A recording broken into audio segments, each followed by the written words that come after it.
নমস্কার, কেমন আছেন সবাই? আশা করি সকলে খুব ভালো আছেন, সুস্থ আছেন। আজকে বানাবো দই কাতলা, বিয়ে বাড়ির স্টাইলে দই কাতলা বানাবো। দেখুন কি কি উপকরণ লাগছে। আমি এখানে 500 মতন মাছ নিয়ে নিলাম, সাইজ মতন কেটে। জিরে গুঁড়ো, দারচিনি, এলাচ, লবঙ্গ, 1 চামচ ঘি, তেজপাতা, হলুদ গুঁড়ো, কাঁচা লঙ্কা, শুকনো লঙ্কা আর দই, কাজু, আমন্ড বাদাম, পোস্ত আর মৌরি জলে ভিজিয়ে রেখেছিলাম আধ ঘন্টা। ছোট ছোট করে আদা কেটে নিয়েছি, ধনে পাতা কুচানো আর একটা গোটা পেঁয়াজ কুচানো। এবার বাটির মধ্যে যে ভিজানো কাজু কিশমিশ পোস্ত ছিল সেটা মিক্সিতে মিক্স করতে দেবো। তার মধ্যে 2টো কাঁচা লঙ্কা দেবো, একটু পরিমাণ মতো লবণ আর একটু জল দিয়ে মিক্সিতে মিক্স করে নেব। আর যে কুচনো পেঁয়াজটা ছিল সেটাও মিক্সিতে মিক্স করে নিলাম। আর হ্যাঁ বন্ধুরা, আপনারা দই কাতলার মধ্যে হলুদ দিতেও পারেন, নাও দিতে পারেন। আমি এখানে একটু হলুদের ব্যবহার করেছি।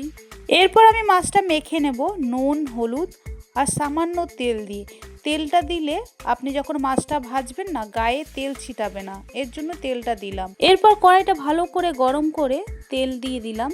তেলটা যখন গরম হবে তখন হালকা একটু লবণ দেব। এটায় তেলটাও গায়ে ছিটবে না আর তেলটাও পুড়বে না। এরপর মাছগুলো হালকা লাল লাল করে ভেজে নেব। মাছটা আমি বেশি ভাজবো না, কারণ দই কাতলা বানাবো তো। দই কাতলা মাছ বানাতে গেলে মাছটা হালকা ভাজলেই খেতে বেশি টেস্টি লাগে। এবার একটু তেল দিয়ে শুকনো লঙ্কা, দারচিনি, এলাচ, লবঙ্গ, তেজপাতা, পেঁয়াজ বাটা, স্বাদ অনুযায়ী লবণ আর চিনি দিলাম, বাটাটা ঢেলে দিলাম। এরপর ভালো করে নাড়িয়ে চাড়িয়ে আর একটু বাটির মধ্যে দই ময়দা দিয়ে ভালো করে ফেটিয়ে নেব। তারপর ঢেলে দেবো। তারপরে 1 চামচ ঘি দেব আর 4টা কাঁচা লঙ্কা দিয়ে আর জিরে গুঁড়ো দেব। তারপরে ভালো করে নাড়িয়ে চাড়িয়ে একটু হালকা লাল লাল করে ভেজে নেব মশলাটাকে। এইপরে মশলার বাটিতে একটু জল দিয়ে গ্রেভিতে দিয়ে একটু হালকা লাড়িয়ে চাড়িয়ে তারপর আমি পরিমাণ মতন একটু জল দিয়ে নিলাম। এইভাবে লাড়িয়ে চাড়িয়ে 5 মিনিট ঢাকা দিয়ে রাখবো। 5 মিনিট পরে আমি আবার ঢাকা তুলে মাছগুলো একে একে সমস্ত মাছ ঢেলে নেব। এই মাছ ঢালার পরে আমি আবার এভাবে ঢাকা দিয়ে 10 মিনিট রাখবো। 10 মিনিট পরে ঢাকাটা তুলে নেব। এরপর আমি স্বাদ অনুযায়ী চিনি, ধনে পাতা কুচানো আর একটু ঘি আর 1 চামচ মধু দিয়ে একটু হালকা নাড়িয়ে চাড়িয়ে নামিয়ে নেব। এরপর আমার রেডি দই কাতলা। দেখুন কি সুন্দর গ্রেভি হয়েছে।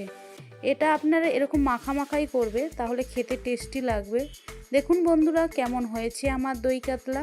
আশা করি আপনাদের সকলের খুব ভালো লেগেছে। ভালো লাগলে একটা লাইক, কমেন্ট, শেয়ার করে দেবেন।